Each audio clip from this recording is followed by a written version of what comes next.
이번 주는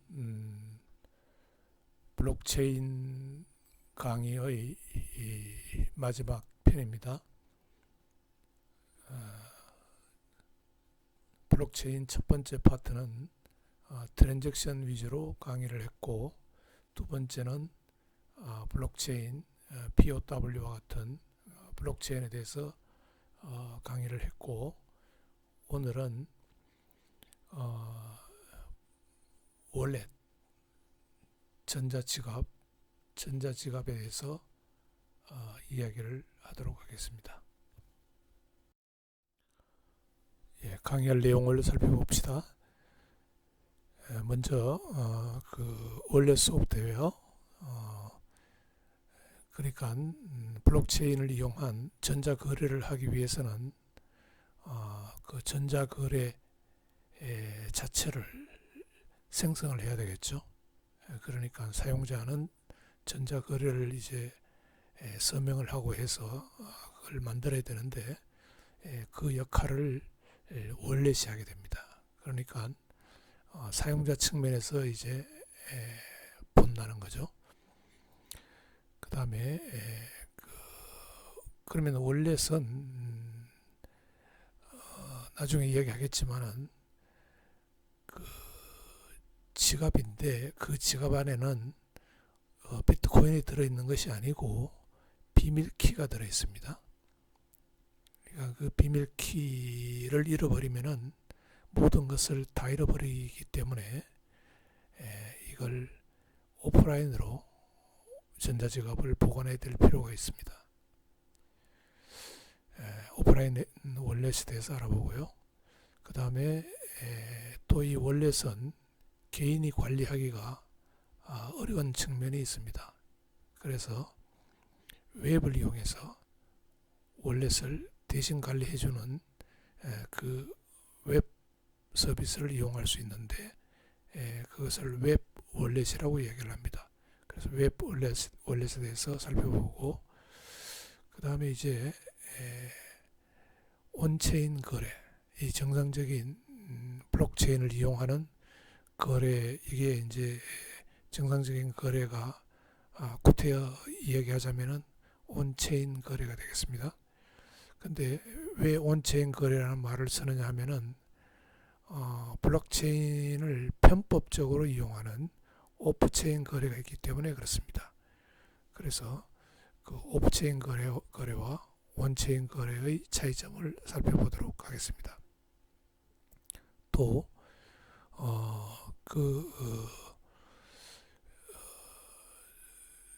블록체인에 있는 어떤 거래를 확인할 수 있는, 정상적인 거래가 이루어졌는지 안 이루어졌는지 확인할 수 있는 방법으로 SPV에 대해서 한 번 더 살펴보고, 그 다음에 마지막으로 어떻게 이 월렛을 이용해서 블록체인을 이용해서 거래를 할 수 있는지, 그러니까 물건을 사고 그 물건 값으로 비트코인을 지불하고 하는 그 프로토콜에 대해서 한번 살펴보도록 하겠습니다.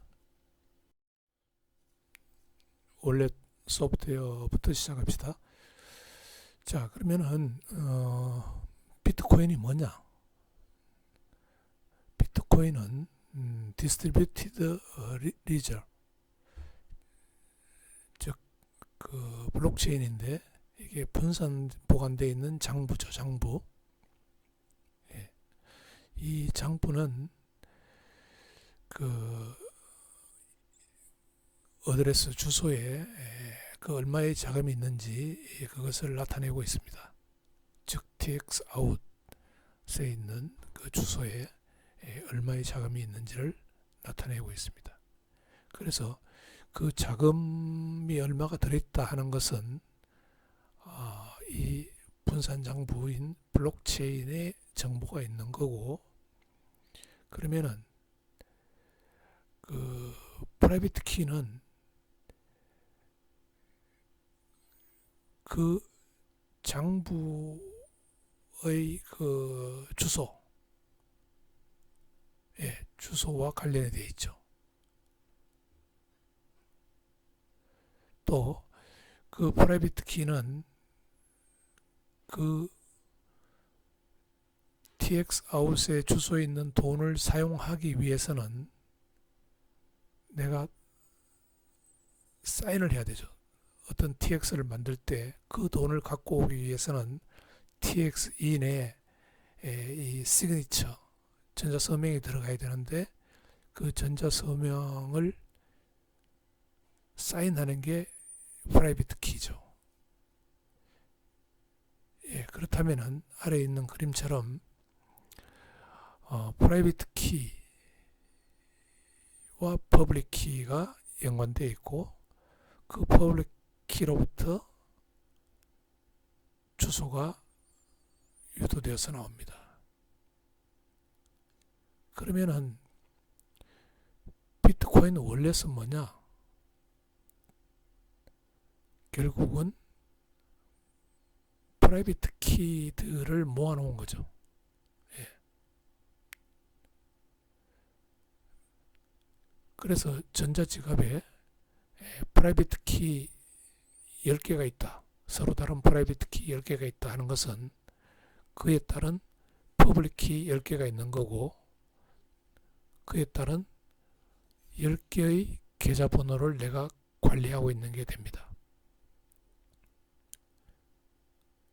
그래서 결국 전자지갑이라고 하는 것은 여기에는 돈이 들어있는 것이 아니고 비트코인이 들어있는 것이 아니고 그 계좌 주소를 나타내는 개인 키가 들어있다고 보면 됩니다. 그러니까 이 월렛은 개인 키만 갖고 있는 겁니다. 그래서 개인 키만 갖고 있기 때문에 마음대로 거래를 만들 수가 있는 거죠. 그래서 어떤 블록체인에 있는 트랜잭션, 블록체인에 지금 탑재되어 있는 어떤 트랜잭션에 있는 TX아웃이 가리키는 그 주소에 있는 돈을 내가 갖고 와서 다른 사람에게 또 보낼 수가 있게 되는 것입니다. 그래서 중요한 것은 전자지갑 월렛은 비밀키, 개인 키들을 관리하고 있는 것입니다. 여기서 중요한 것은 만약에 이 개인 키를 잊어버리거나 잃어버리면은 전자지갑을 잃어버리면은 또는 해커에 의해서 이 전자지갑의 내용을 틀리면은 그러면 당연히 블록체인에 들어있는 그 비트코인은 해당되는 주소에 들어있는 그 비트코인은 찾을 방법이 없습니다. 우리는 이제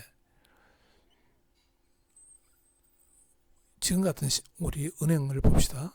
은행 같은 데 곳에서는 설령 내가 통장 번호와 사인, 그러니까 암호, 통장 비밀번호를 내가 다 잊어버렸다 하더라도 은행에 찾아가서 나의 신분증을 제시를 하고 내가 누군지 확실하게 인증을 하면은 나의 통장 번호와 비밀번호를 내가 알아낼 수가 있습니다. 그래서 돈을 찾을 수가 있는 거죠. 그렇지만은 이 비트코인에서는 오직 이 개인 키만 가지고 다 해결을 합니다. 누군지 상관이 없습니다. 개인 키를 가지고 있는 사람은 그 계좌번호에 들어있는 해당되는 어드레스, 그 어드레스에 들어있는 블록체인에 있는 모든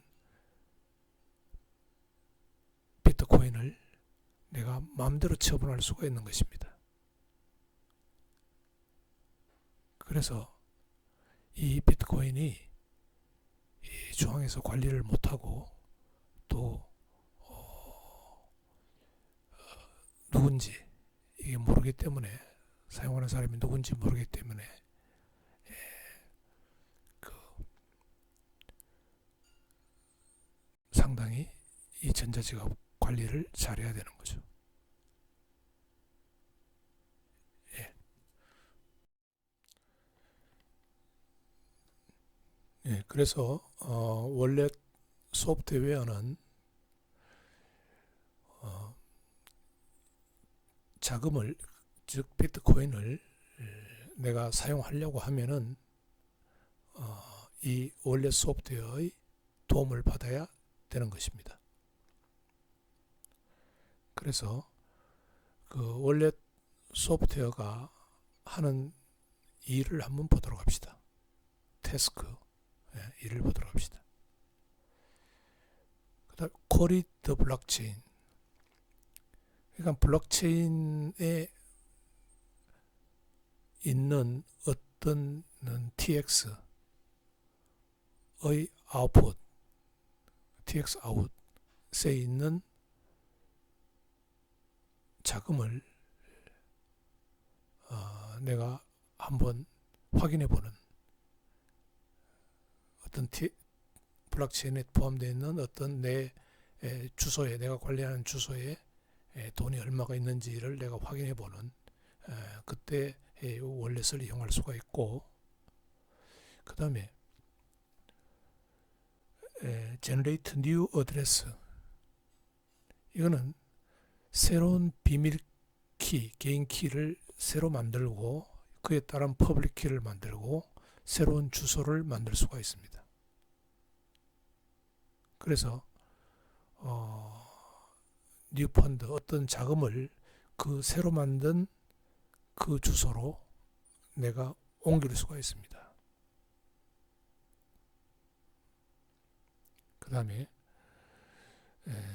체인지를 리시브 한다 그랬는데, 우리가 블록체인을 배울 때, 트랜잭션을 배울 때 어떤 TX 아웃에 있는 주소에 있는 비트코인을 갖고 올 때는 100%다 갖고 와야 된다 그랬죠.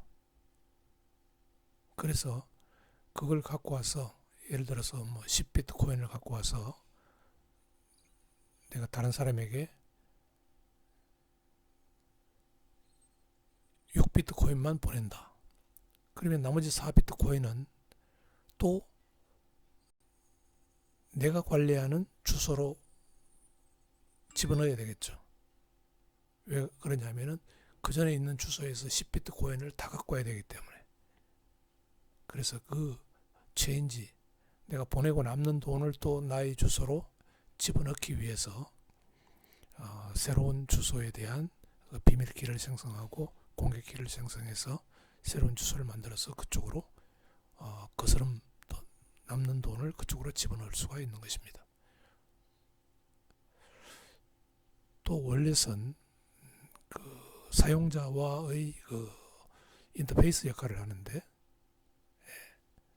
우리가 보통 주소 같은 것을, 트랜잭션 주소를 표현할 때 QR 코드 같은 걸로 표현을 할 수가 있습니다. 그래서 그거를 읽어주고 하는 게 이제 월렛에서 읽어주기도 하고 그 QR 코드를 생성하기도 하고, 이런 것들을 이제 월렛이 수행하게 됩니다. 그 다음에 좀 문장이 좀 긴데요. 그래서 하나씩 보도록 위해서 1부터 5까지 번호를 매겨놨습니다. 그래서 사용자가 원하는 어떤 주소로 자금을 보내기 위해서는 월렛은 먼저 자기가 관리하고 있는 어떤 트랜잭션의 TX 아웃으로부터 자금을 이제 갖고 와야 되겠죠. 예. 자금을 갖고 와야 되겠죠. 그래서 그 어드레스를 찾아야 됩니다. 그러니까 주소, 현재 내가 갖고 있는 그 TX 아웃에 있는 내가 관리하고 있는 그 주소를 찾아서 그걸 다 돈을 뭐 A번 주소에는 뭐 0.5비트코인이 들어있고 B번 주소에는 1비트코인이 들어있고 C번 주소에는 2비트코인이 들어있고 그러면은 그걸 다 모아서 3.5비트코인을 만들어야 되니까요. 예, 그걸 다 모읍니다. 그래서 세 번째, create a new address or select an existing one to send back. 그 다음에 다른 사람에게 보내고 그 다음에 남는 돈, 거스름 돈을 또 넣어둘 그러한 주소도 생성을 해야 됩니다. 그래서 만약 3.5비트코인을 갖고 와서 그전 나의 계좌로부터 3.5비트코인을 갖고 와서 상대방에게 2.5비트코인을 보내주고 나머지 1비트코인은 거스름 돈은 나의 계좌로 또 집어넣어야 되기 때문에 그 계좌를 새로 만드는 겁니다. 그 다음에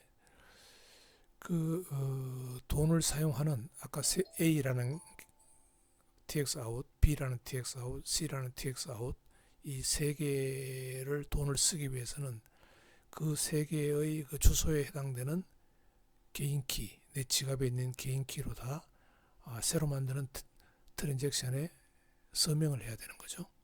TX2는 시그니처가 다 들어가야 되기 때문에 각각 시그니처가 다 들어가야 되기 때문에요. 네, 그렇게 하고는 서명을 해서 그 다음에 트랜잭션을 완성하고 그걸 다섯 번째로 그 트랜잭션을 이제 모든 노드로 보내줘야 됩니다. 보내주면은 채굴자가 이제 블록을 생성하고 그 다음에 블록체인에 나의 이 거래 건을 블록체인에 태우게 되는 거죠. 그래서 블록체인에 태우고 또 이 월렛에서는 그 블록체인에 다 태워졌다는 그런 확인을 받을 수가 있습니다.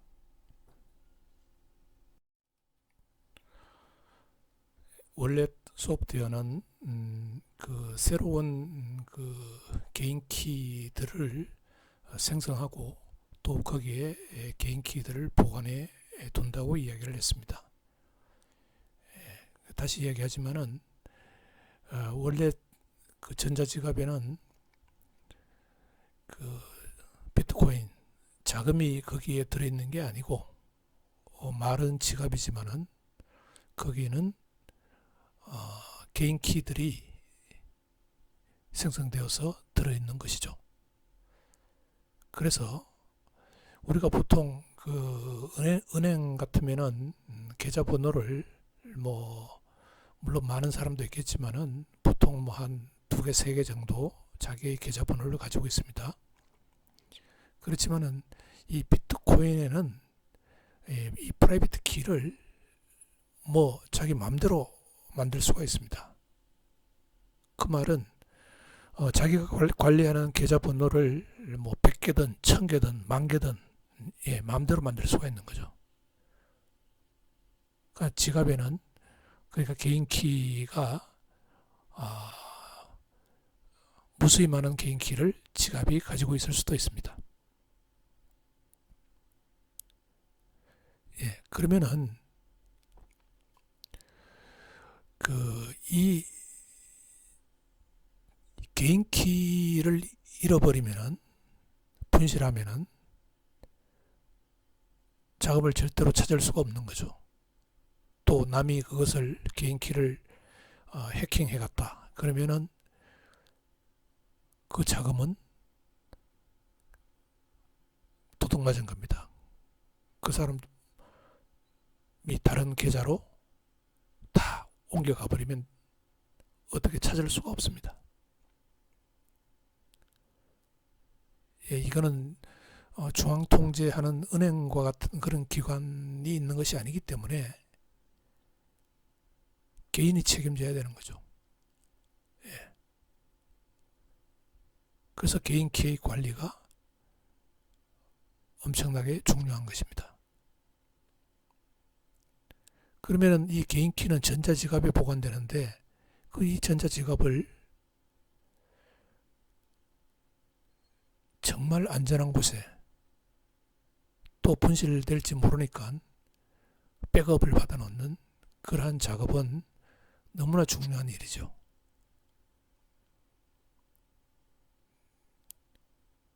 예, 그래서 to prevent unauthorized users from accessing the fund in a wallet, the private key stored on the device are usually encrypted. 그 다음에 이 개인 키를 지갑에 보관하는데, 설령 이 개인 키가 지갑이 노출됐다고 하더라도 사람들이 그 지갑을 열어볼 수 없도록 보통 개인 키를 암호화해서 보관하게 되는 것입니다. 이 개인 키를, 월렛에 있는 개인 키를 암호화할 때 사용하는 방식은 물론 대칭키 방식의 암호화 기술이 이용되는 것이죠. 그래서 그 아래 그림을 보면은 프라이빗 키가 있고 거기에 해당되는 퍼블릭 키가 있습니다. 중요한 것은 이 지갑에는 이 프라이빗 키들이 담겨 있다는 것인데요. 보통 대칭키 방식을 이용해서 암호화를 해서 보관되어 있습니다. 그래서 어떤 거래를 만들 때, 트랜잭션을 만들 때 이 개인키가 필요하죠. 그 TX인의 자금을 갖고 오려면은 서명이 필요하니까요. 그때는 이 암호화된 그 개인키를 복호화시켜서 이용하게 되는 것입니다. 예. 월렛에는 그 온라인 월렛과 오프라인 월렛으로 나눌 수가 있습니다. 온라인 월렛은 그 월렛 어떤 그 메모리 형태로 보관이 되는 것인데요. 그것이 그 메모리가 인터넷에 연결되어 있으면은 온라인 월렛이고, 그 메모리 공간이 인터넷과 연결되어 있지 않으면은 오프라인 월렛입니다. 그래서 그 전자지갑 월렛을 저장하고 있는 그 메모리가 인터넷에 연결되어 있을 경우에는 그것을 우리가 핫 월렛이라고 그렇게 얘기합니다. 따끈따끈하다는 거죠. 예, 따끈따끈하다는 겁니다. 예, 컴퓨터에 연결되어 있으니까, 지금 인터넷에 연결되어 있으니까 열이 나겠죠. 따끈따끈하다는 겁니다. 그래서 우리가 항상 그 비트코인 네트워크를 이용해서 트랜잭션을 만들어서 보내려고 할 때 항상 따끈따끈해야 됩니다. 월렛이 핫 월렛이어야 됩니다. 그래야지만이 바로 트랜잭션을 만들어서 네트워크로 내보낼 수가 있는 거죠. 그런데 이제 문제는 인터넷에 연결되어 있다는 것은 항상 해커들의 공격 대상이 됩니다.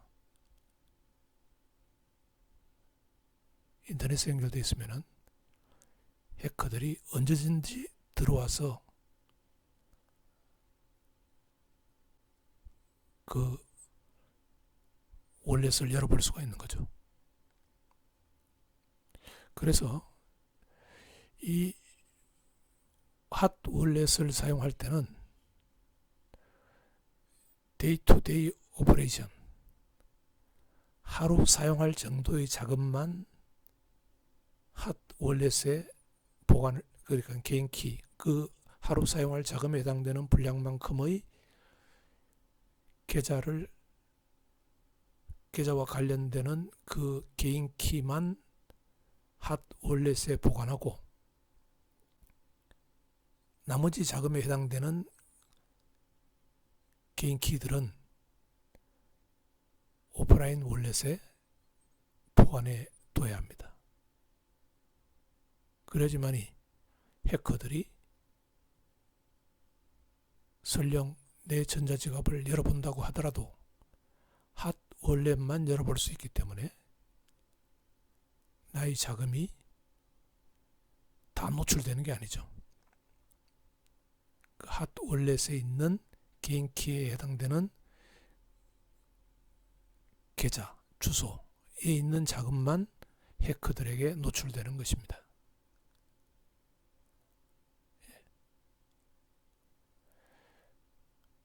그래서 우리가 이 오프라인 월렛 중에서 콜드 스토리지라는 말을 씁니다. 이게 핫이라는 말의 반대 개념이죠. 콜드, 차갑다는 겁니다. 그래서 콜드 스토리지란 것은 뭐냐 하면은 인터넷으로부터 접근할 수 없는 곳, 즉 인터넷과 연결되지 않는 곳에 저장되어 있는 겁니다. 그 프라이빗 개인 키들이 인터넷과 연결되지 않는 곳에 보관되어 있는 것을 우리가 콜드 스토리지라고 얘기를 합니다. 그래서 그 콜드 스토리지에 보관되어 있는 개인 키들은 자금을 사용하려고 하면은 그거를 월렛으로 갖고 와야 되는 거죠. 그러니까 이 콜드 스토리 자체는 월렛은 아닙니다. 그래서 이 콜드 스토리지에 있는 그 개인 키들을 온라인 월렛으로 갖고 올 수도 있고 오프라인 월렛으로 갖고 올 수도 있습니다. 이거를 이제 임포트 한다. 임포트. 아무튼 콜드 스토리지에 내 개인 키를 보관해 뒀다가 그것을 필요할 때 월렛으로 갖고 와서 거기 월렛 안에 집어넣어서 온라인 월렛으로 사용하든지 오프라인 월렛으로 사용하면 되는 것입니다. 그래서 보통 프라이빗 키들을 콜드 스토리지에 보관하는 방법이 USB와 같은 외부 저장 장치를 사용하는 것입니다.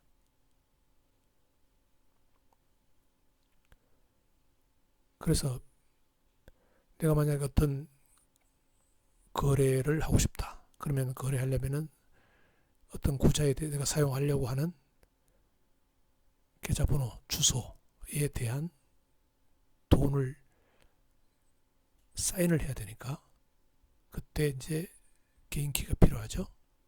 그 개인키를 익스터널 스토리지, 외부 장치로부터 갖고 와서 그걸 사용할 수가 있는 것입니다. 오프라인 월렛 중에서 흥미로운 것은 그 종이, 페이퍼 월렛입니다. 종이로 된 월렛인데, 그러니까 그 개인 키들을 익스터널 스토리지는 종이에다가 써놓자는 겁니다. 그래서 그 종이에 기록해두고 그거를 그 카드 형태로 기록해두고 그거를 안전한 곳에 도둑이 가져가지 못하도록 안전한 곳에 이제 보관해 두자는 겁니다.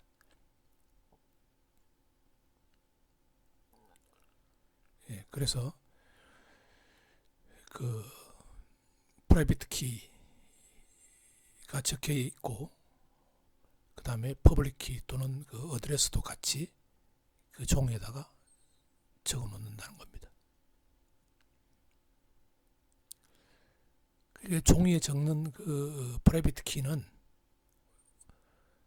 32바이트로 이루어지는 두 개의 인테자죠. 두 개의 인테자 정수값. 근데 그거를 이제 여러 개의 포맷으로 이제 쓸 수가 있는데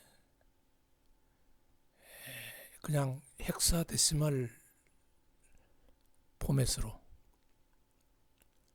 4비트씩 잘라서 쓰는 거죠. 그렇게 쓸 수도 있고 그 다음에 베이스 58은 우리가 공부를 했었는데요. 원래 임포트 포맷이라 그래서 베이스 58로 표현할 수도 있습니다. 그 개인 키를 이때는 그 제일 앞에 5로 시작합니다. 그 다음에 이어서 51개의 캐릭터가 나오게 되어 있습니다.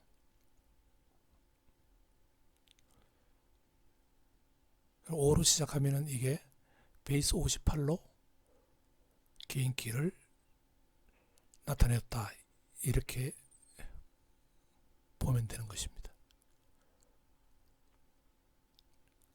그래서 이 종이에 적는 방법이 개인키를 종이에 적는 방법 중에서 이 베이스 58 WIF 방식을 가장 많이 이용을 하고 있다고 합니다. 또 다른 방법은 미니 프라이빗 키 포맷이라고 있는데 이거는 30개의 캐릭터로 표현하는 방법입니다. 이렇게 표현하면 무조건 앞에다가 대문자 S를 붙여야 됩니다. 자, 대문자 S로 시작하는 개인키는 종이에 적혀 있는 개인키는 미니 프라이빗 키 포맷으로 기술한 것이라고 볼 수가 있습니다. 이것을 사용하는 이유는 뭐 이렇게 QR 코드로 이렇게 표현하기가 쉽다고 뭐 그렇게 이야기를 하는데 상세한 것은 그냥 이곳에서는 그 이야기를 생략하도록 하겠습니다.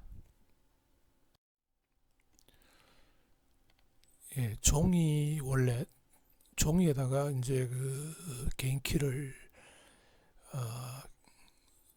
써서 그 종이 월렛을 만들 때 QR 코드를 사용을 하면은 더 이제 읽기나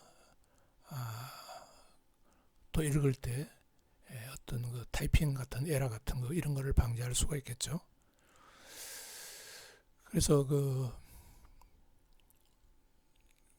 페이퍼 월렛을 보면은 QR 코드로 작성된 페이퍼 월렛을 보면은 그 아래 그림 왼쪽에 있는 것이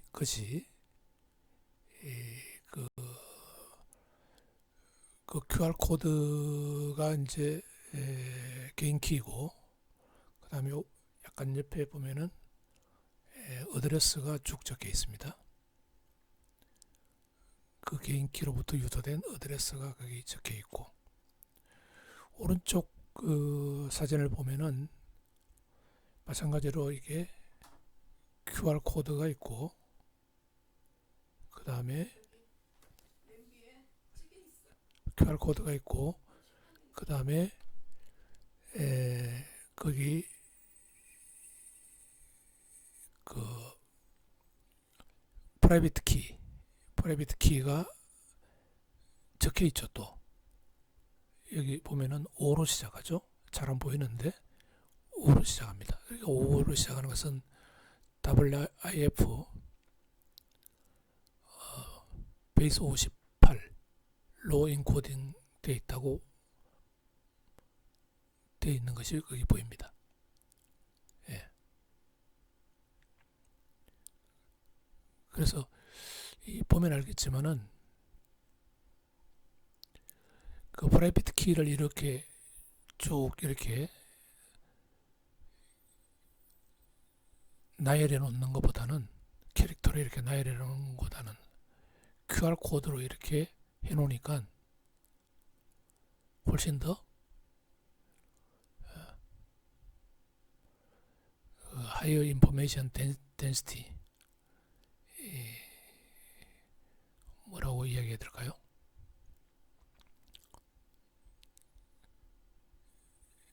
어떤 그 공간적으로 잘 이렇게 표현되어 있죠. 길게 이렇게 늘어놓은 것보다 딱 이렇게 QR코드 해놓으니까 읽어드릴 때 에러도 나지 않고 좋죠. 예. 그래서 once generated, the owner should avoid exposing the private keys. 어쨌든 간에 이 개인 키는 한번 발생을 시키면은, 생성을 하면은 그 생성한 오너는 타인에게 절대로 노출하면은 안 됩니다. 이게 뭐 종이 원래이든 뭐 USB에 보관하든 절대로 이 프라이빗 키는 노출하면은 안 되는 것입니다. 예, 웹 월렛, 웹, 우리가 그 www 서비스 하는 거 똑같은 그 웹 월렛입니다. 즉 웹 서버에서 이 그 월렛을 관리해 주는 그런 곳을 의미합니다. 그래서 이게 호스티드 됐다 해서 호스티드 월렛이라고 부르기도 하고, 그 다음에 이제 그 클라우드 서비스처럼 내가 원하기만 하면은 그 월렛을 관리를 그 클라우드에 맡겨서 할 수 있다. 그래서 클라우드 월렛이라고 이야기하기도 합니다. 그래서 그 개인 사용자 입장에서 봤을 때는 그 외부 그 서버를 운영하는 업체에 내가 어떤 계정을 가지고 있으면 되는 거죠. 그래서 그렇게 하고 나의 자금을 그 서버에 위탁을 하면 되는 겁니다. 그러면은 그 내가 맡겨놓은 그 자금은 그 웹 월렛 프로바이더 거기에서 이제 관리를 해주는 거죠. 그러면은 각 개인은 어떻게 하면 되느냐면은 그 웹 월렛 프로바이더에 인증을 받고 로그인해서 들어가서 자기 자금도 관리하고, 그 다음에 거래도 만들어서 사용할 수가 있는 것입니다. 그 서버에 들어가서 이제 자기의 그 월렛을 가지고 거래를 만들 수도 있는 것입니다. 그래서 이 웹 월렛, 개인적으로 월렛을 사용하는 것보다 외부 이 업체가 호스트 해주는 이 월렛을 사용을 하면은 장점이 있는데, 그 우리가 일반적으로 웹 서비스를 이용하듯이 그렇게 어떤 사이트에 로그인해서 들어가서 그 자기의 월렛을 거기서 이제 사용하면 되는 것입니다. 그래서 그 웹 월렛 프로바이더가 에 의해서 그 프라이빗 키 관리가 이루어지는 곳이죠. 그렇게 하면은 내가 개인적으로 월렛을 가지고 있으면서 내 개인 키를 관리하는 것보다는 어떤 그 웹 월렛 프로바이더가 관리하는데 내가 그걸 이용하면 되기 때문에 그 초보자들한테는 이 월렛을 사용하는 그런 어떤 진입 장벽 같은 게 상당히 낮추어지는 그런 측면이 있다고 보면 되겠습니다. 그래서 이 웹 월렛 프로바이더가 제공하는 이와 같은 서비스는 그 온라인 익스체인지, 비트코인 거래소, 우리가 지금 말 많은 그 거래소입니다. 그 비트코인 거래소, 그 다음에 이거를 이제 비트코인에서는 비트코인 뱅크라고 얘기하는데, 여기서도 똑같이 이런 웹 월렛 프로바이더 역할을 하는 것입니다. 그래서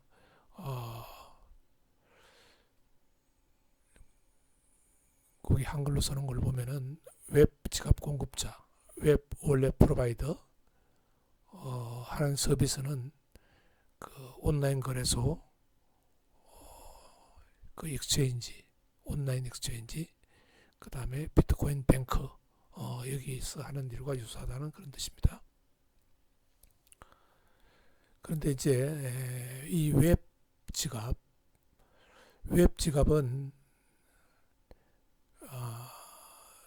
그 개인 키를 내 지갑에 있는 게 아니고 웹 지갑 공급자,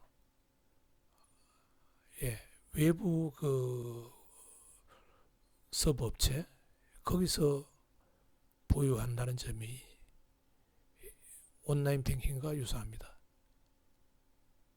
그러니까 우리 온라인 뱅킹을 이용할 때 웹을 통해서 온라인 뱅킹을 우리가 이용할 때 그 내가 로그인해서 그 은행에 들어가서 이제 나의 계좌를 관리할 수 있는 거죠. 그런데 이제 그렇게 할 경우에 일반 은행에서는 온라인 뱅킹에서는 그 내가 그 예금을 그쪽에 맡겨 놓으면은 그게 만약에 예금이 뭐 누가 해커하고 와서 그걸 빼내가 버렸다. 그러면은 그 은행에서 책임을 져줍니다. 그래서 나는 그 은행에 대해서 만약에 자금이 뭐 날아가 버렸다 없다 그러면은 은행에 대해서 상환을 요청하면은 은행이 변상을 해줘야 되는 거죠. 근데 이제 웹 지갑 공급자는 그런 게 전혀 없습니다.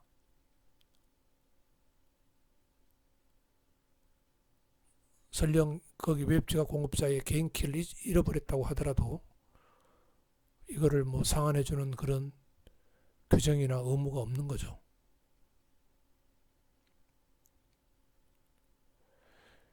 만약 그걸 규제하려고 하면은 그런 식으로 은행처럼 하려고 하면은 웹 지갑 공급자에 대한 관리 감독이 철저히 일어나야 됩니다. 규제에 대한 법이 만들어져야 됩니다.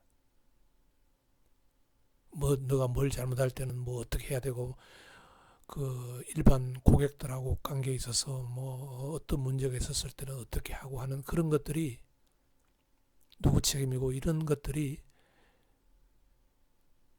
어떤 규정으로 만들어져 가지고 그게 법적으로 효력을 발생시켜야 되는데 지금 거래소, 웹 지갑 공급자는 그러한 규정, 규제가 일어나고 있지 않습니다. 그러니까 내가 어떤 그 웹 지갑 공급자를 이용해서 내 비트코인을 거래를 하고 있는데 만약 웹 지갑 공급자가 내 개인키를 잃어버렸다. 그러면 그 사람들이 도덕적으로 이제 자기들의 잘못을 인정하고 변상해주는 이런 문제는 가능할 수도 있겠지만은 만약 웹 지갑 공급자가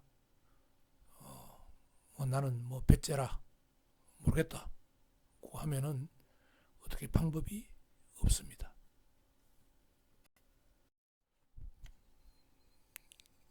웹 월렛에 대해서 조금만 더 봅시다. 그 웹 지갑 공급자, 웹 월렛 프로바이더 또는 거래소, 온라인 익스체인지 그것을 통해서 이제 거래를 할 경우에 주의해야 하는 그런 보안적인 측면에서 주의해야 할 점은 내가 개인적으로 월렛을 보관할 때 주의해야 할 점과 거의 같습니다. 근데 웹 월렛 프로바이더가 사용자의 일상적인 작업에 필요한 일부 자금만 온라인 상태로 이제 저장을 해놓고 온라인으로 저장을 하고 있고 당장 어떻게 사용하지 않는 그런 자금과 관련되는 그 개인 키들은 그 웹 월렛 프로바이더 자체에서도 좀 오프라인 상태에서 콜드 스토리지에 보관해야 되는 게 그게 정답입니다. 어쨌든 웹 월렛 프로바이더 입장에서도 그 개인 키들이 온라인 상태로 있으면은 그 해커들이 들어와서 그것을 훔쳐가면은 대책이 없는 거죠. 여기서 또 그 웹 월렛 프로바이더의 보안에 대한 규정이 필요한 겁니다. 어떻게 보관해야 되고 키 값을 어떻게 보관하고 이런 그 보안에 대한 규정이 필요한데요. 그러니까 그 규정조차도 아직 완벽하게 준비가 되어 있지 않는 그런 상태입니다. 그러니까 그 해커들의 어떤 그런 공격을 막을 수 있을 만큼 그런 보안 시스템에 대한 거래소에 대한 보안 시스템 규정이 해커들을 못 따라가는 거죠. 그 규정을 만드는 사람들이 해커들의 그 해킹 능력을 따라가지 못하고 있는 겁니다. 여기에다가 그 웹지갑 공급자가 그 사용자 자금을 훔칠 염려도 있는 거죠. 딴 쪽으로 빼돌려 놓고 그 개인키 잃어버렸다 그러면은 할 말 없는 겁니다.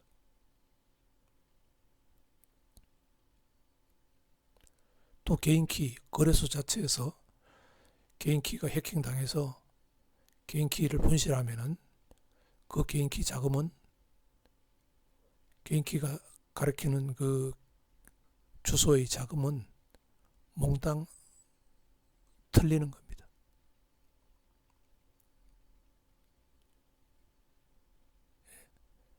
그 다음에 웹 지갑을 사용할 경우에 그럼 개인정보와는 어떤 관계가 있느냐? 개인정보 보호와는 어떤 관계가 있느냐? 그러니까 웹 월렛 프로바이더가 제공하는 웹 지갑을 사용하는 경우에 그 나와는 사용자와는 어떤 사용자의 어떤 신분과는 웹 지갑의 주소가 별 관계가 없는 거죠. 그래서 더 익명성을 높일 수 있다.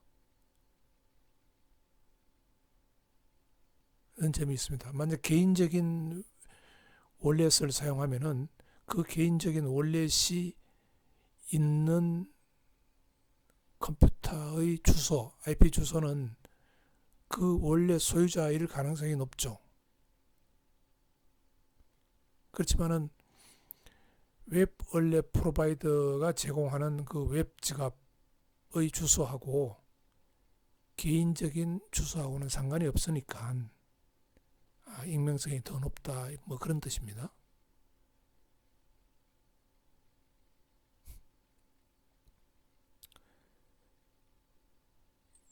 이것을 거꾸로 이야기해 보면은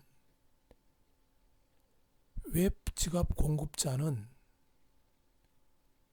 거래 기록을 관리를 해야 되기 때문에 그 누구 거래다였다는 것을 관리를 해야 됩니다. 그 사용자의 신분에 대한 정보를 가지고 있어야 됩니다.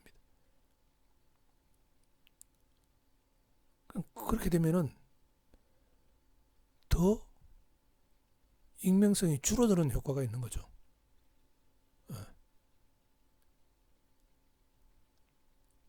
그래서 이 중국에서는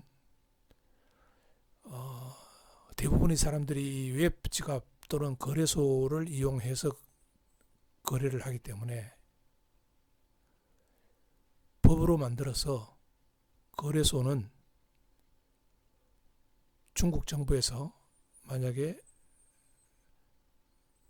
거래 내역에 대한 자료를 달라라고 정부가 요청하면은 거래소는 이 개인정보에 대해서 거래한 기록에 대해서 모두 다 정부에게 제출하도록 그렇게 법을 만들었습니다. 그러니까 보호되지 않는 거죠. 익명성 거래란 게 중국에서는 있을 수가 없는 거죠. 그걸 아예 법으로 만들었습니다. 중국은.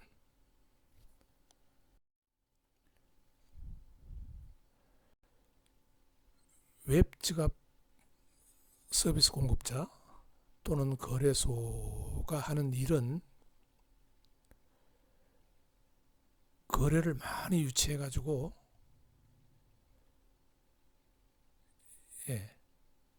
그거를 블록체인에 태우는 역할이 기본적인 역할이지만은 이제 편법을 써서 블록체인에 태우기 전에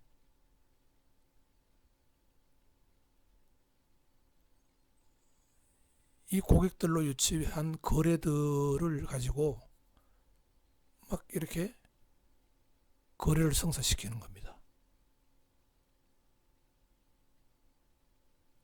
그러니까 블록체인으로 가서 블록에 탑재되는 과정이 없는 거죠. 그러니까 웹 서비스 프로바이더가 어떤 거래를 하는 그 자체가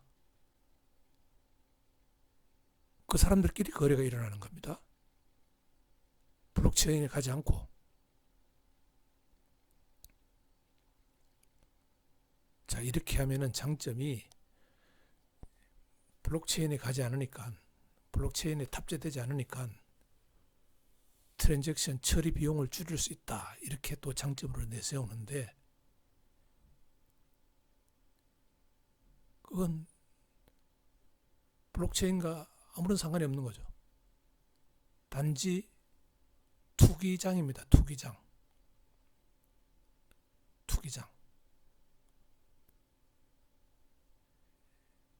그래서 어쨌든 이 블록체인까지 탑재되어서 거래가 완료되는 그러한 거래를 온블록체인, 온체인 트랜잭션이라고 이야기하고, 웹 원래 서비스 프로바이더가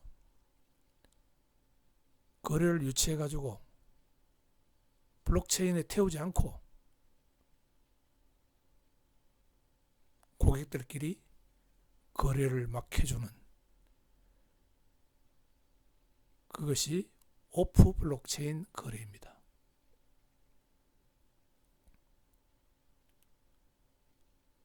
언젠가 내가 예를 들었는데, 부동산 거래 이야기를 합시다.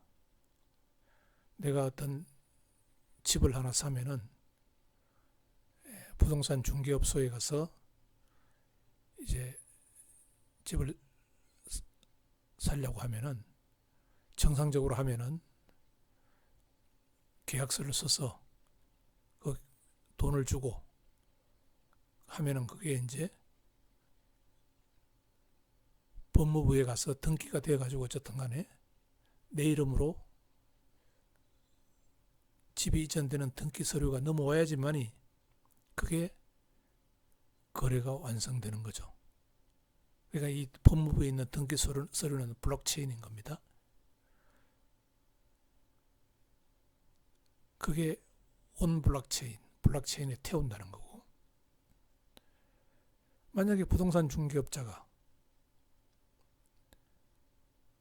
아파트 팔려고 하는 사람이 있고, 또 사고자 하는 사람이 또 부동산 중개업소에 찾아왔어요. 그러면 두 사람 사이에 그냥 거래를 성사시켜버리고, 또 그걸 산 사람이 부동산을 팔고, 또 새로 다른 사람에게 그거를 거래를 성사시켜서 명의를 바꿔주고,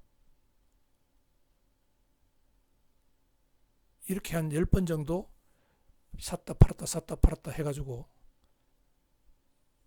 제일 마지막에 한 사람만 법원에다가 그 사람 명의로 신고를 하면은, 등기를 하면은, 그 중간에 있는 9번의 거래는 등기를 하지 않는 그런 거래가 되는 거죠. 네. 그런 거래가 오프 블록체인 거래라고 하는 것입니다. 온체인, 온 블록체인 거래의 흐름을 다시 한번 확인합시다. 자, A가 B에게 비트코인을 보내는 TX가 만들어지면은 A의 그 지갑에서 이제 이걸 만들겠죠. 그러면 이게 이제 모든 이 거래는 모든 그 네트워크에서 블록체인 노드에게 전파가 될 거고, 이 거래가 모아져서 UTMP에 모아지면은 그것을 이제 채굴 노드가 블록 생성을 할 거고, POW를 거쳐서 블록 생성을 할 거고, 그 생성된 블록은 다시 모든 노드로 전파가 됩니다. 그러면은 이 블록을 수신한 각각의 노드는 UTMP, UTXO 이런 것들을 다 업데이트 시키고 블록체인을 확장을 합니다.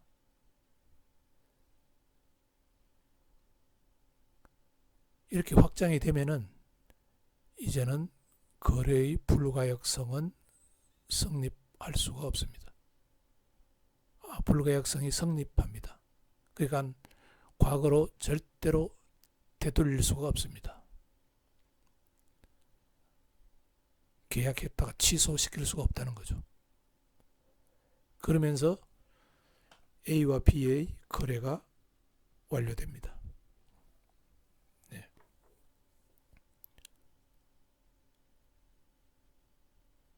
다시 이야기했지만은 블록체인에 탑재가 되면은 절대로 거래를 되돌릴 수가 없습니다. 이것이 거래의 불가역성입니다.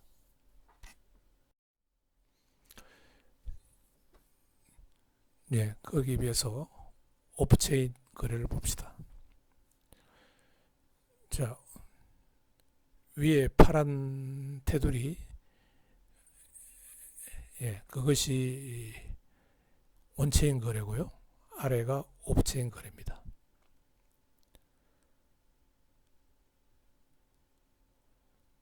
자, 아까 부동산 중개업소에서 하는 일을 내가 예를 들었는데, 그걸 다시 예를 들겠습니다.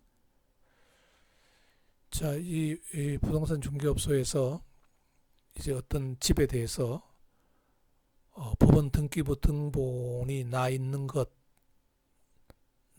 것을, 그거는 이제 온체인 거래에서 있었던 거죠. 그것을 에스크라우란 것을 이제 부동산 중개업소라고 보면 됩니다.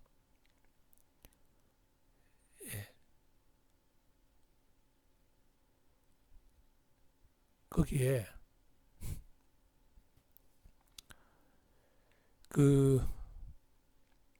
알리스가 5비트코인을 가지고 있다.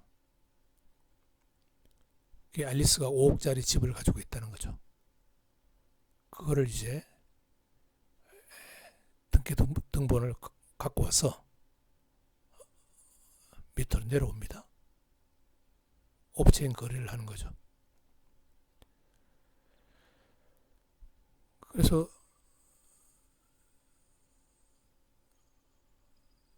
알리스 5억짜리 중에서 1억짜리를 바보에게 팝니다.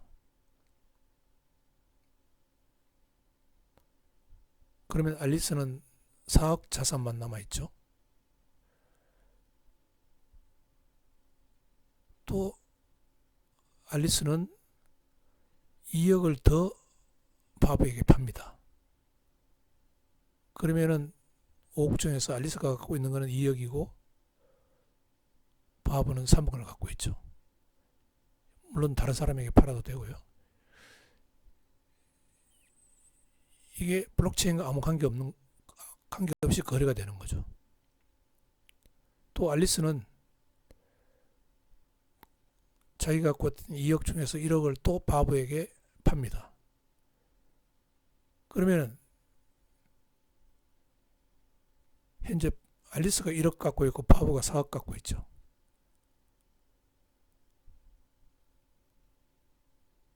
그러면 이때 가서 이제 법원 등기부 법원에다가 신고를 할 때 알리스가 갖고 있던 5억 중에서 알리스가 1억 갖고 바보가 4억 갖는 걸로 그렇게 다시 등기를 하면 되는 것입니다.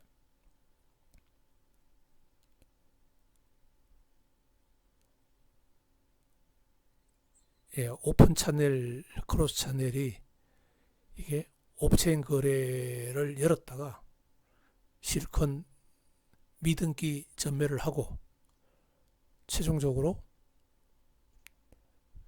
크로스 채널 해가지고 블록체인에 최종적인 상황만 태워주면 되는 것입니다.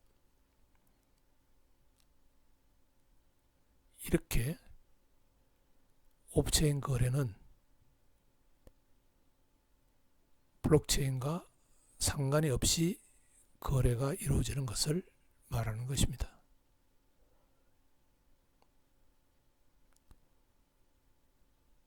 자, 이런 오프체인 거래를 하는 부동산 중개업소를 예를 들었는데, 부동산 중개업소는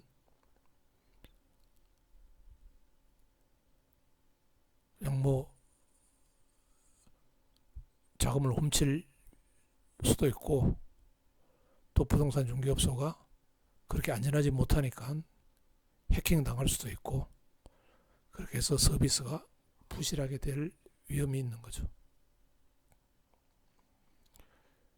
블록체인 자체는 안전하지만은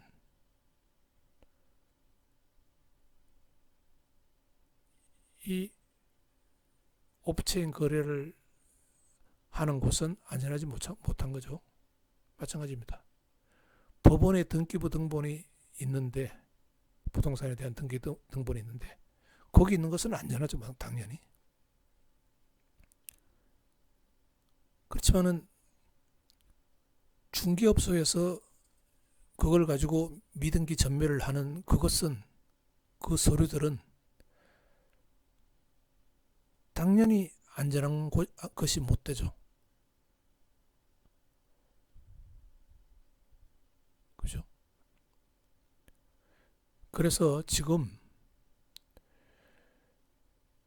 우리나라의 그 거래소들이 하는 것들이 거의 대부분 이 오프체인 거래를 하고 있는 것입니다.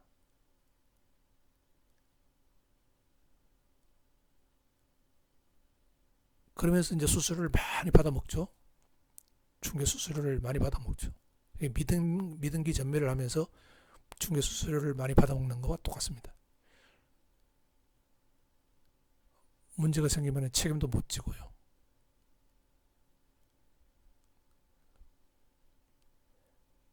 그러면서 정부에서 그 거래소에 대한 규제를 좀 하고, 그 중개 수수료 받은 거에 대해서 세금을 좀 물리려고 그러고, 뭔가 보안 규정을 만들려고 그러고,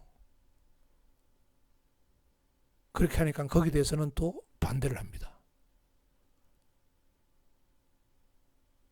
반대하는 논리가 뭐냐?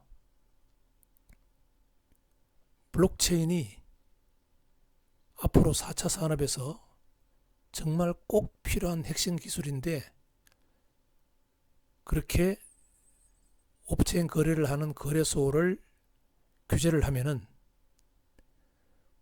블록체인 기술이 발전하지 못한다는 겁니다. 그래서 4차 산업에 대비를 못한다는 겁니다. 말이 됩니까? 오프체인 거래 자체가 블록체인 기술을 이용하지 않는 거래인데 왜 그들이 블록체인 기술에 대해서 걱정합니까? 자기들 밥그릇이죠, 밥그릇.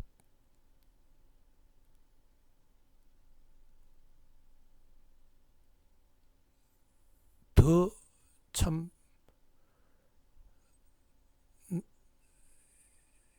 나로서는 이 전문 이쪽을 전공하고 있는 내가 더 황당한 것은 우리나라 블록체인 협회가 있어요. 블록체인 협회.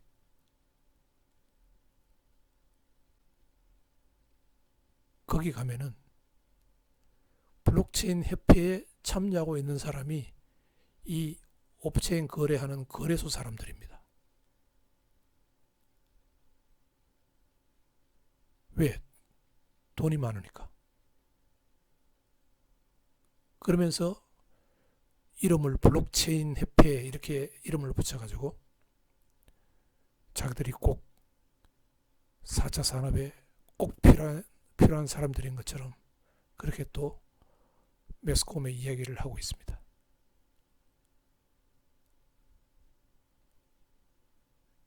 예.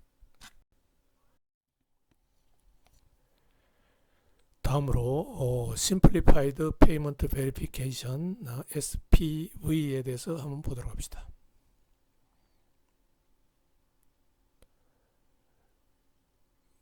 풀 비트코인 노드란 것은 그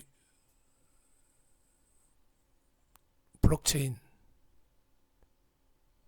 전체의 블록체인, 그 다음에 UTXO, UTMP 이거를 다 가지고 있는 노드를 풀 비트 노드라고 이렇게 이야기를 합니다. 그래서 풀 비트 노드는 새로운 블록이 이제 어떤 채굴자가 만들어서 보내주면은 블록체인에 이게 확장을 시켜야 되죠. 그 새로운 블록을 확장을 시키는데 그때 그 새로운 블록 안에 포함되어 있던 모든 트랜잭션들이 제대로 사인이 되어 있는지, 그 다음에 블록 해시 값은 프루프 오브 워크에서 목표로 하는 그 난이도를 만족하는지, 그 숙제를 잘 했는지, 파셜 해시 인버전을 잘 수행했는지, 그것을 체크하는 것입니다.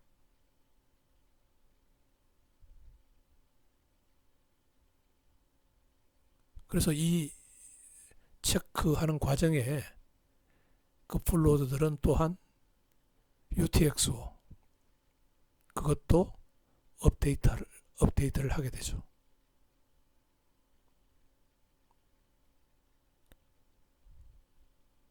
그래서 원래는 어떤 주소에 어느 정도 자금이 있느냐 없느냐 하는 것을 알아보기 위해서는 이 UTXO를 확인을 해야 됩니다. UTXO에게 물어봐야 되는 거죠.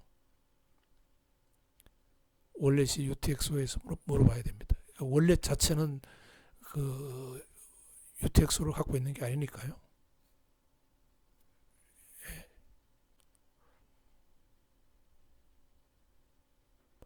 월렛하고 UTXO하고는 이거는 또 아무 관계가 없습니다. 월렛은 단지 비밀키만 갖고 있는 거죠. 그게 주소만 갖고 있는 겁니다. 그 자금이 있느냐 없느냐 하는 것을, 그 주소에 자금이 있느냐 없느냐 하는 것은 UTXO에다가 물어봐야 되는 거죠. 이와 같은 그 UTXO와 또는 블록체인과 월렛, 전자지갑의 관계를 고려하면은 그 라이트웨이트 클라이언트, 그 지갑을 갖고 있는 그 사용자 중에서도 일반 사용자 대부분이죠. 스마트폰과 같은 그런 것을 이제 그 지갑으로 갖고 있는, 스마트폰 안에 지갑으로 갖고 있는 그러한 사용자들에게는 다음 두 가지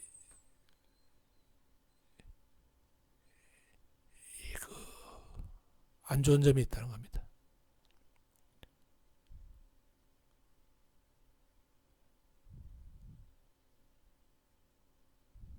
그래서 만약에 이게 UTXO를 검사를 하거나 하려고 하면은 풀 블록체인을 다운로드 받아야 되죠.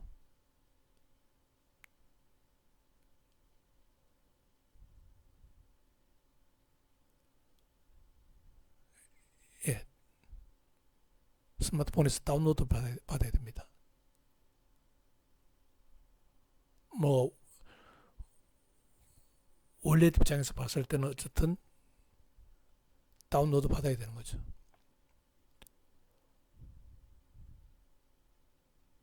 근데 이 풀 블록체인 사이즈가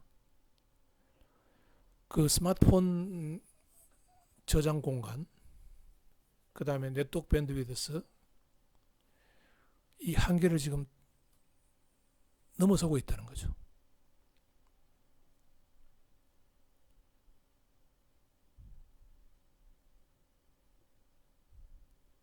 현재 그 네트워크 이용 측면에서 봤을 때 블록체인에 있는 모든 트랜잭션을 이렇게 조사를 하려고 하면은 약 0.5 트랜잭션 per 세컨드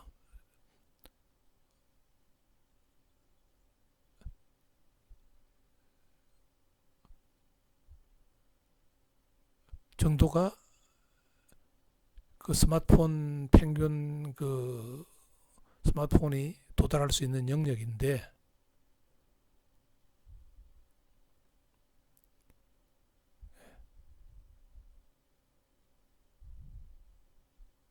근데 지금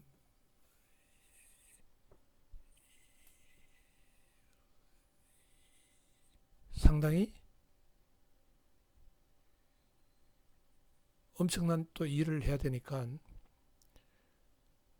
이 조사를 하는 데는 배터리 소모가 엄청나게 많이 일어난다는 것입니다.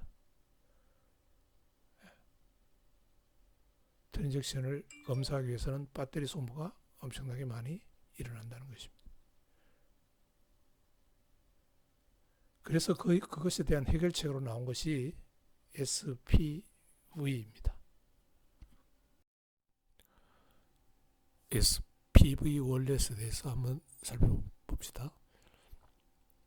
SPV 월렛은 월렛 중에서 이 SPV가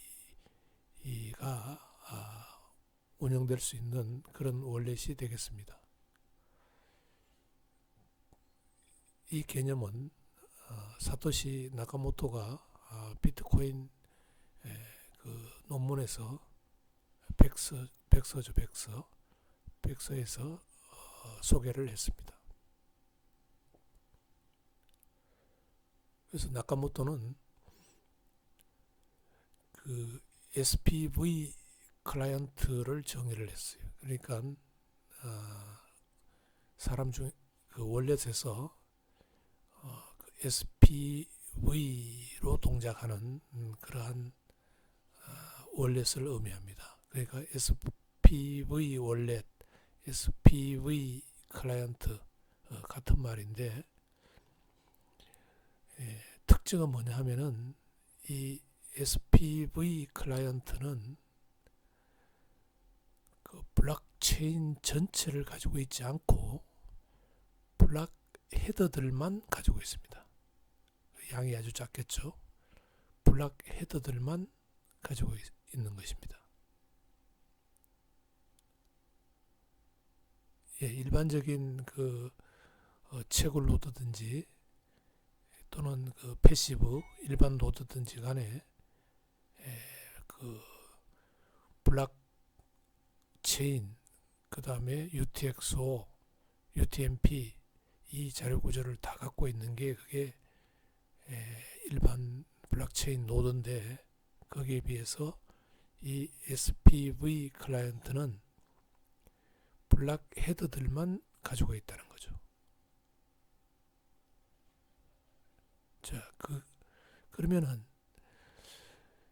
그런 상태에서 만약에 그 SPV 클라이언트가 어떤 거래를 그 입증을 하기를 원한다 고 합시다. 그러면은 그 SPV 클라이언트는 그 풀 블록체인을 가지고 있는 인접의 어떤 노드로부터 그 머클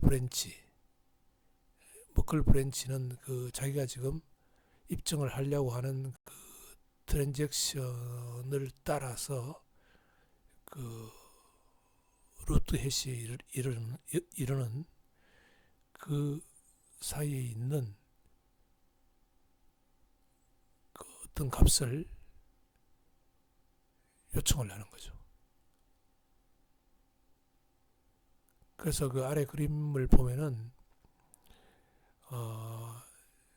왼쪽 그림이 만약에 풀 블록체인을 갖고 있는 노드가 어떤 블록을 이렇게 갖고 있다고 합시다.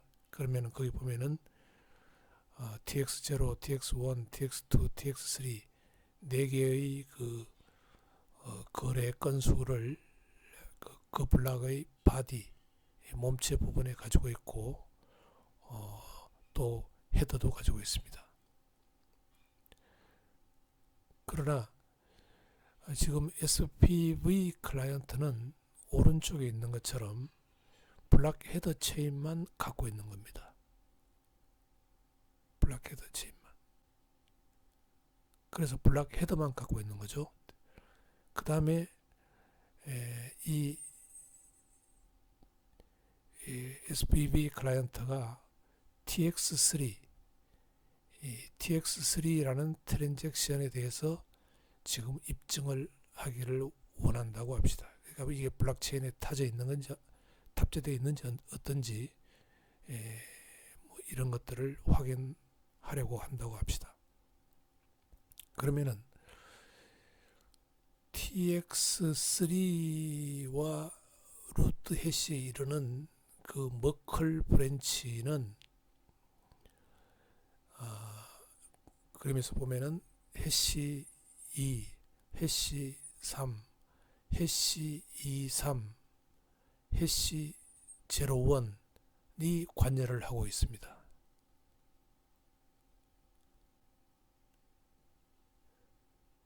근데 이 SPV 클라이언트 입장에서 봤을 때 머클 브랜치 값들이 완성이 되려면은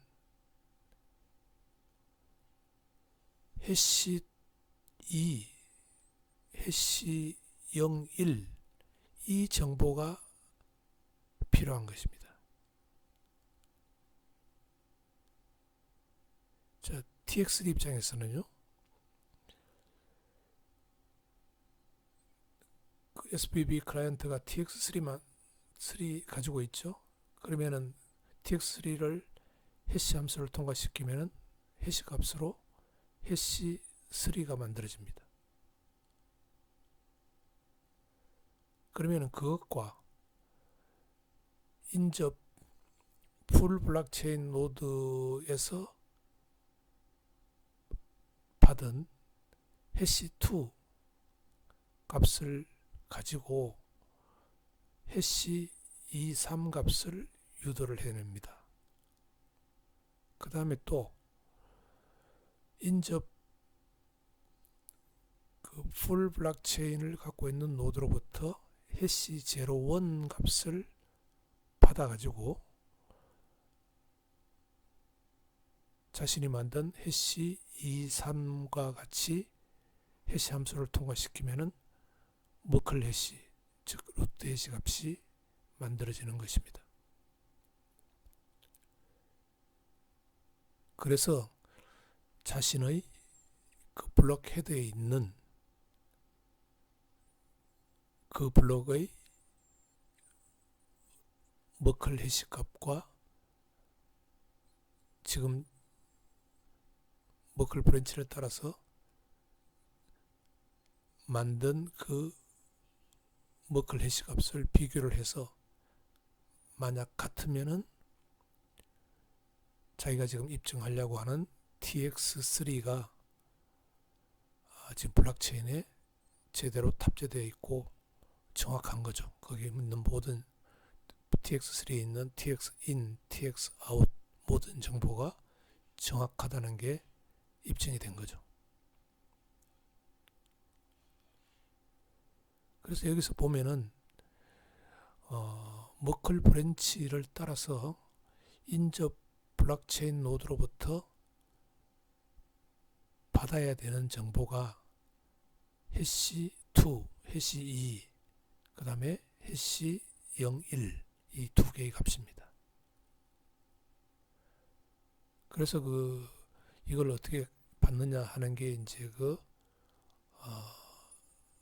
사토시 나카모토가 제안한 그 SPV에 보면은 이게 쿼리 메커니즘으로 정의가 되어 있습니다. 그러니까 SPV 클라이언트와 그 다음에 풀 블록체인을 갖고 있는 인접 노드 사이에 요청하고 이 머클 브랜치에 있는 해시 값을 받는 그 메커니즘이 쿼리 메커니즘입니다.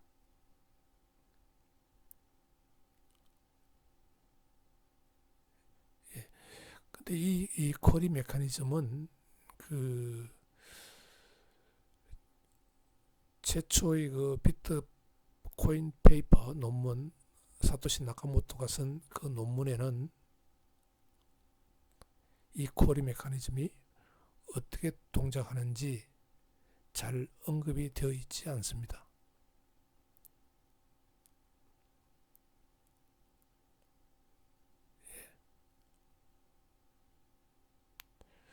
아무튼 그 풀 블록체인을 갖고 있는 노드는 이 예제에서는 해시 2, 해시 01 이 두 개의 값만 SBB 클라이언트에게 알려주면 되는 거죠. TX3에 대해서.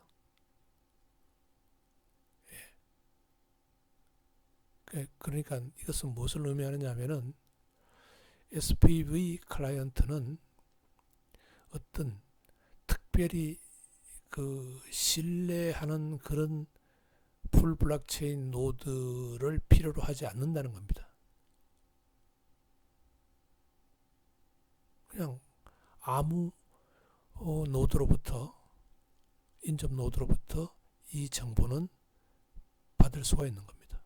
이게 뭐 중요한 정보도 아니고요. 해시 값은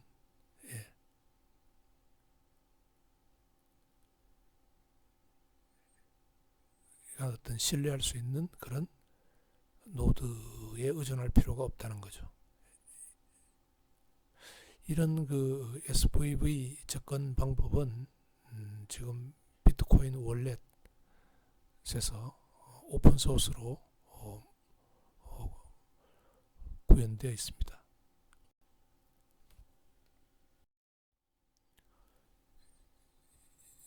마지막으로 페이먼트 프로토콜 BIP70에 대해서 보도록 합시다.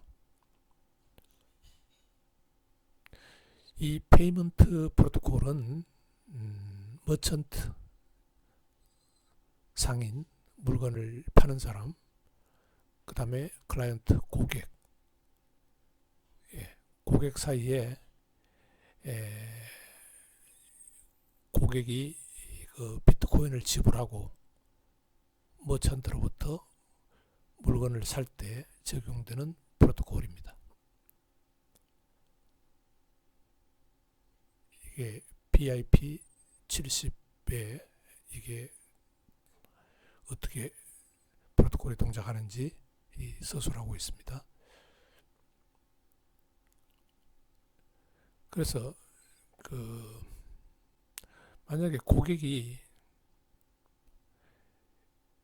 머천트에게 비트코인으로 그 가격 고객이 원하는 상품에 대한 가격을 지불하려고 그렇게 할 때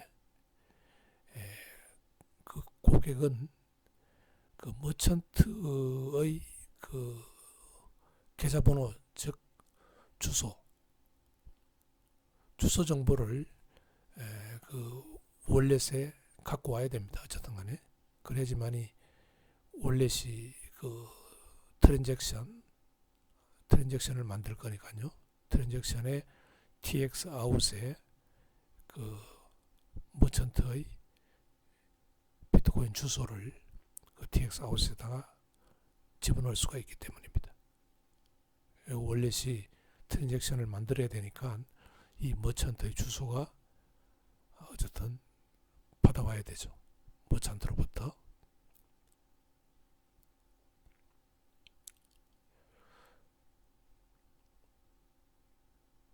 그래서 저 클라이언트는 그 주소와 함께 머천트가 보내준 그 돈, 비트코인 얼마를 보내라, 물건값이 얼마다 하는 정보를 그 알고 그 다음에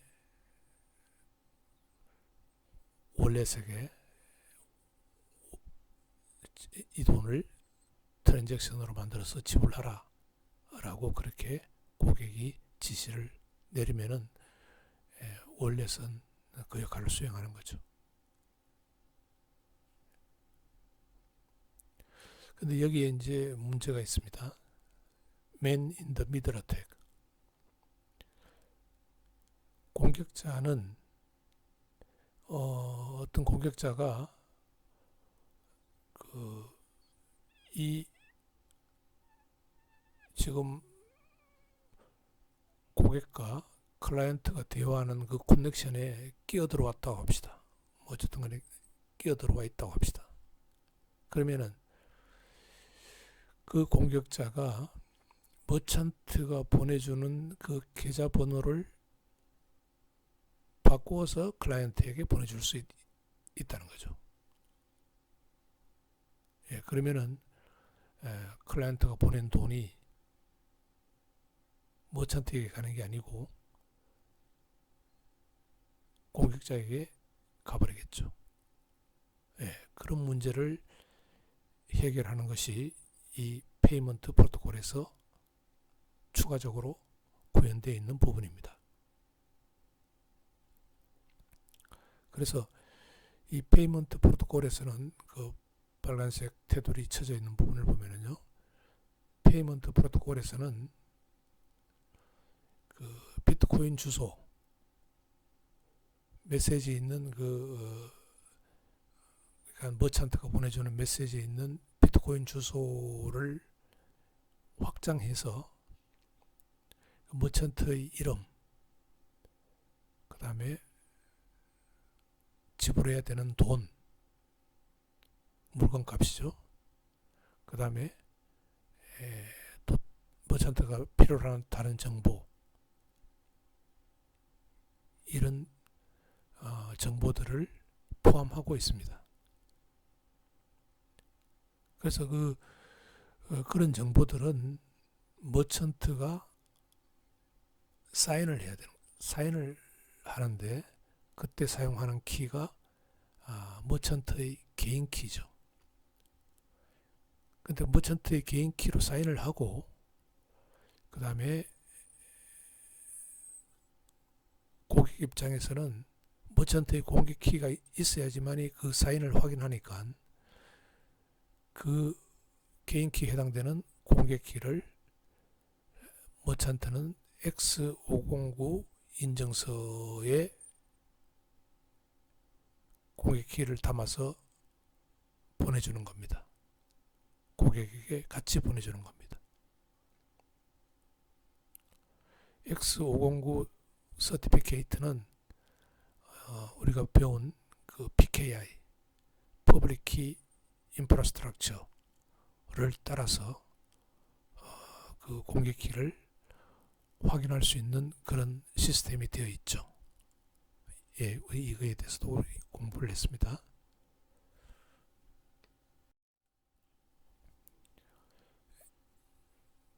페이먼트 프로토콜 BIP70을 한번 봅시다. 좀 그림이 복잡하게 보이는데요. 하나의 그림으로 나타내려고 하니까 예, 그렇습니다. 자, 클라이언트가 있고 클라이언트는 돈을 어디서 갖고 오느냐 하면은 어드레스 C에서 갖고 옵니다. 그 다음에 클라이언트 월렛이 있고 예, 클라이언트 월렛은 소프트웨어죠. 소프트웨어. 월렛은 그 소프트웨어입니다. 예, 클라이언트는 그 사람이고요. 예, 사람이 갖고 있는 월렛 소프트웨어입니다. 그러니까 클라이언트는 클라이언트 사람이 스마트폰을 갖고 있다면은 클라이언트 월렛은 스마트폰 안에 들어있는 월렛 어플리케이션 소프트웨어입니다. 그 다음에 머천트, 그 온라인 거래하는 그 웹사이트를 운영하는 머천트가 있고, 예, 지금 여기서 이제 지불 물건 값을 받고 어드레스 M으로 돈을 보내라. 머천트의 계좌번호입니다. 이게. 그 다음에 이제 우리 지금 배운 블록체인 네트워크, 거래 장부를 보관하는 블록체인 네트워크가 있습니다. 자, 먼저 이제 고객이 머찬트의 웹사이트에 들어가가지고 물건을 이제 검색을 해보고 필요한 물건이 있으면은 나 이거 사겠다 라고 Pay Now, 지금 결제하겠다 라고 클릭을 합니다. 그러면 그러면 머천트는 이제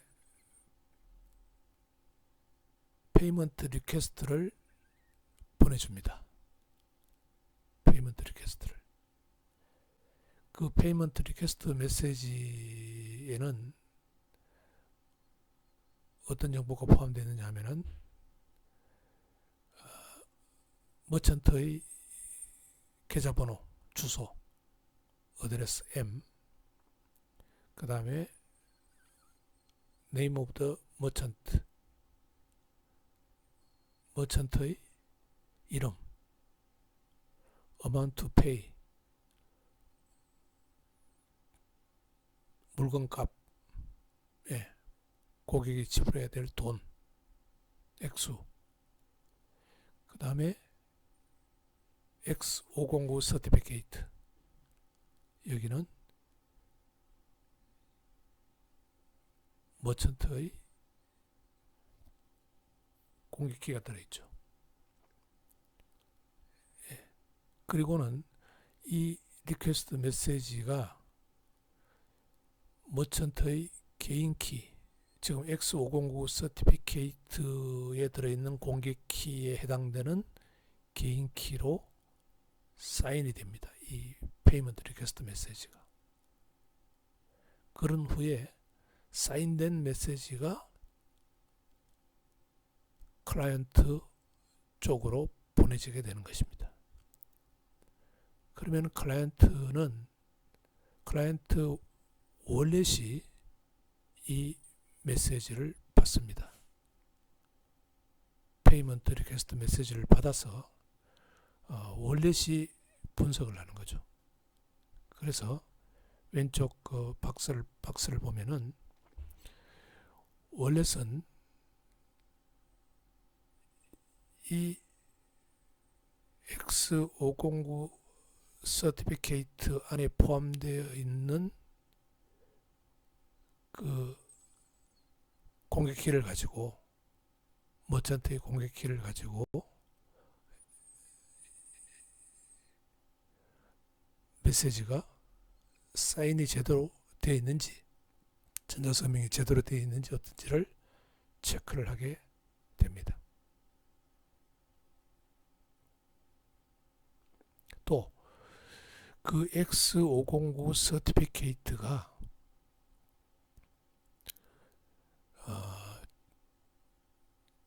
유효한 게 맞는지, 그거는 이제 X509 서티피케이트를 서명한 서티피케이트 오소리티의 공개키로 그 서티피케이트를 한번 확인을 해야 되는 거죠. 그 서티피케이트가 맞는지 안 맞는지. 그래서 보통 이 그 서티피케이트 오소리티에 대한 공개키들은 그 디바이스 안에 보통 다 들어 있습니다. 그 스마트폰이면 스마트폰 안에 서티피케이트 오소리티들에 대한 공개키들을 이미 가지고 있죠. 자, 그리고는 이 여러 가지 정보들, 머천트의 어드레스 M, 머천트의 이름, 페이먼트 할 돈, amount to pay, 이런 것들을 그 다음에 그 화면에 이제 클라이언트에게 보여주는 거죠. 그러면은 클라이언트가 이게 보니까 다 제대로 믿을 만하고 다 맞다. 그러면은 클릭 OK, 지불하라 이렇게 월렛에게 지시를 합니다. 그러면 월렛은 아래 왼쪽에 있는 그 일을 수행하는데, 월렛은 이제 트랜잭션을 만들어야 되겠죠. 그래서 트랜잭션을 어떻게 만드느냐면은 TX인이 그 클라이언트가 보유하고 있는 계좌번호, 어드레스 C, 거기서 돈을 갖고 와서 그 TX 아웃이 어드레스 M, 머천트의 어드레스로 그렇게 돈을 보내는 트랜잭션을 만들어야 되겠죠. 예, 그리고 이 트랜잭션을 머천트에게 보내는 메시지 안에 집어넣습니다. 이걸 블록체인 ETX를 블록체인 네트워크로 보내는 게 아니고 메시지 안에 집어넣어서 머천트에게 보내주는 겁니다.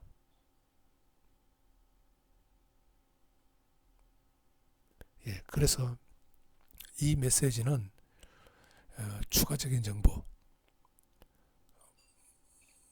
만약에 뭐 거스름돈 같은 게 생기면은 자기가 받을 그 비트코인 어드레스 이런 것도 포함할 수가 있습니다.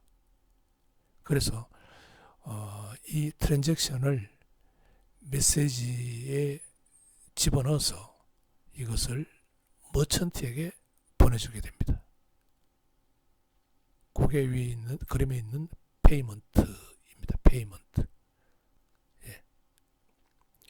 자, 그 머천트가 클라이언트 월렛이 보낸 그 페이먼트 메시지를 받으면은 그 메시지 안에 포함되어 있던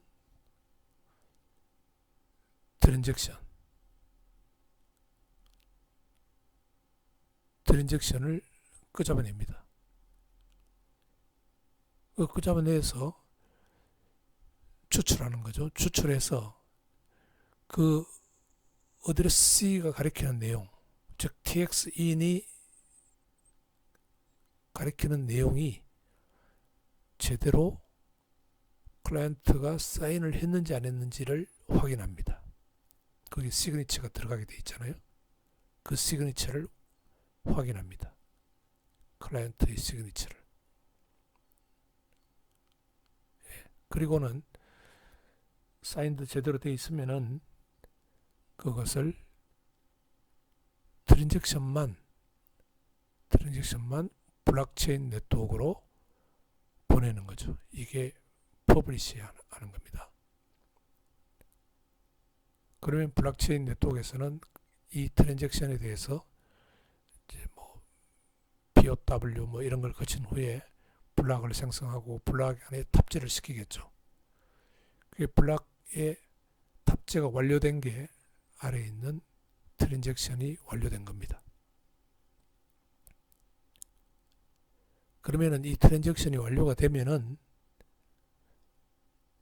머천트는 그 클라이언트 월렛에게 페이먼트 어크날리지를 보내는 거죠. 그래서 이게 페이먼트 어크날리지 메시지는 그 지불 영수증이죠. 클라이언트에게 보내는 지불 영수증이죠.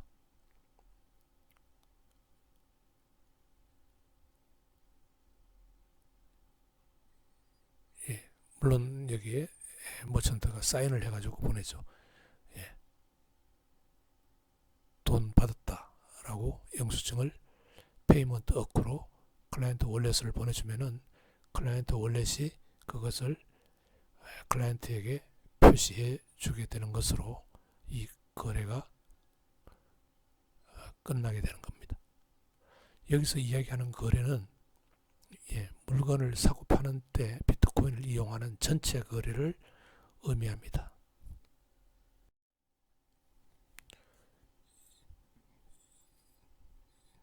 예.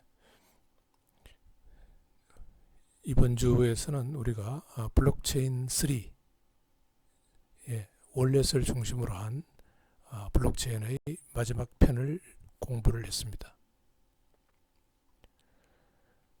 월렛 소프트웨어가 하는 일에 대해서 우리가 알아봤고, 그 다음에 오프라인 월렛이 중요하기 때문에 개인 키가 중요하기 때문에 오프라인 월렛에 대해서 알아봤습니다.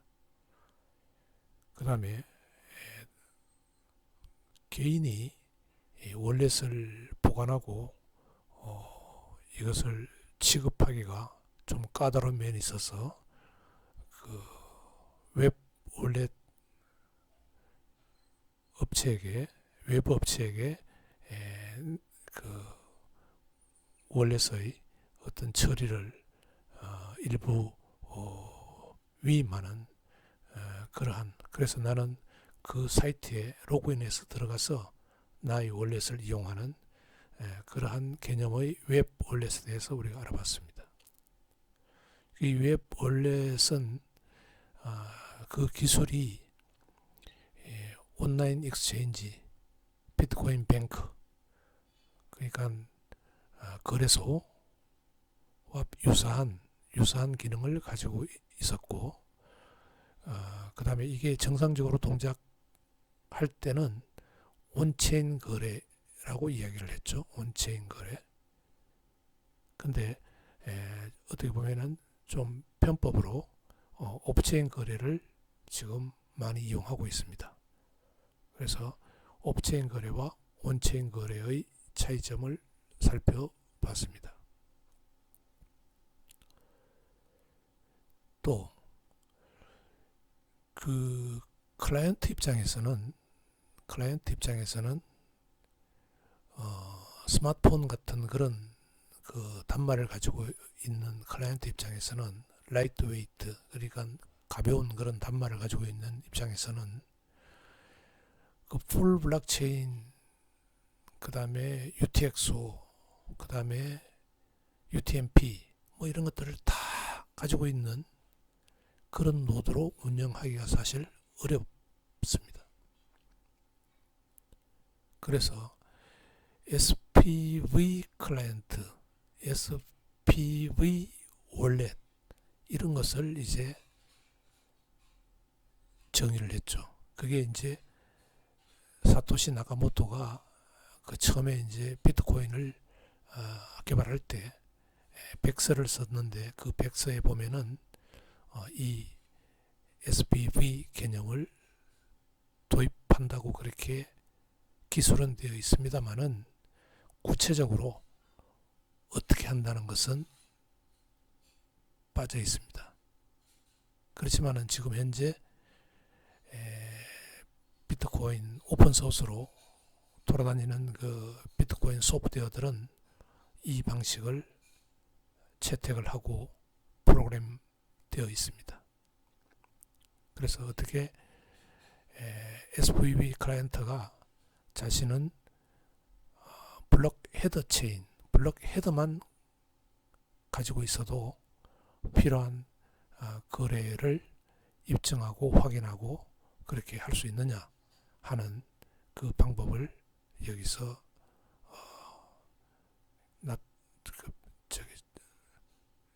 서술하고 있다는 거죠. 그 다음에 그러면은 이 비트코인이 우리가 그 전자상거래에서 물건을 사고 팔 때 비트코인을 가지고 지불하는 그러한 프로토콜이 이제 그렇게 되면은 그 메시지를 서로 이제 주고받아야 되는데, 거기에는 또 Man in the Middle Attack, 해커가 끼어 들어갈 수 있습니다. 그래서 그런 점을 보완을 해줘야 되는데요. 그래서 그 보완을 한 게 페이먼트 프로토콜입니다. BIP70. 그렇게 해서 고객과 상인과 그 다음에 블록체인 네트워크 간에 비트코인을 사용할 때 또 다른 그 공격자가 개입할 수 있는 여지를 주지 않도록 그렇게 프로토콜이 설계가 되어 있습니다. 이상으로서 이제 블록체인에 대한 강의를 세 부분으로 나눠서 모두 마치게 되었습니다. 다시 한번 확인해 보면은 그 트랜잭션을 어떻게 만드느냐 하는 측면에서 첫 번째 파트에서 우리가 살펴봤고, 두 번째 파트에는 그 트랜잭션이 모아져서 어떻게 블록이 되고 블록체인이 되고 유지가 되느냐 하는 부분에 대해서 블록체인 파트 2에서 우리가 공부를 했습니다. 그리고 마지막으로 오늘 그 사용자 입장에서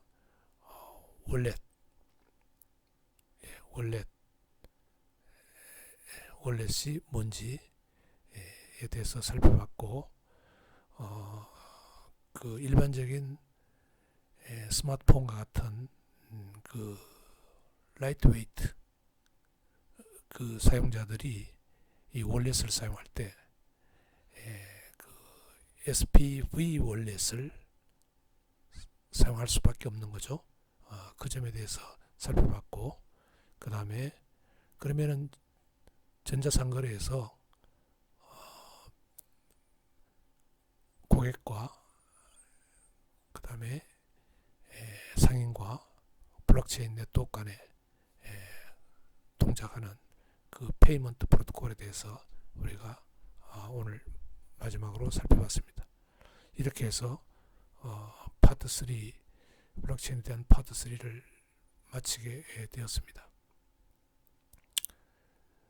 그러면은 자, 블록체인만 놓고 보면은 네 부분이 이제 우리가 네 부분으로 나눠서 볼 수 있는데요. 강의한 내용이 학기 초에 우리가 그 소개로 강의한 그 블록체인 소개 단원에서 한 블록체인, 그 다음에 트랜잭션을 다룬 거, 그 다음에 블록체인을 다룬 거, 그 다음에 월렛을 다룬 거, 이렇게 해서 네 부분으로 되어 있습니다. 기말고사도 이 네 부분에 대해서 여러분들의 평가를 할 예정입니다. 이것으로 네트워크 보안과 블록체인 모든 강의는 끝나게 됩니다. 지금 사정이 안 좋아서 올해는 온라인으로 대부분 이제 수업이 이루어졌는데, 다시 한번 학생 여러분에게